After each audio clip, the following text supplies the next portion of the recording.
If you want to make it snow, shine a spotlight on the stage, or add the energy of space to the video, use effects. First, select the desired effect from the effect design. Various effects such as prism, space, spotlight, cloud, and snow effects are available. Let's select the snow effect and edit it. Here, you can adjust and preview various effects in real time. Choose the desired style from various types of snow, from slow falling snow to heavy snow. Here, you can adjust the transparency, amount, and speed of the snowflakes to fit the mood of your video.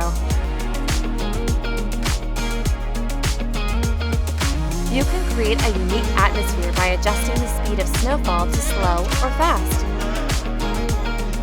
Let's move to the Size tab and change the size of the snowflakes by moving the ruler.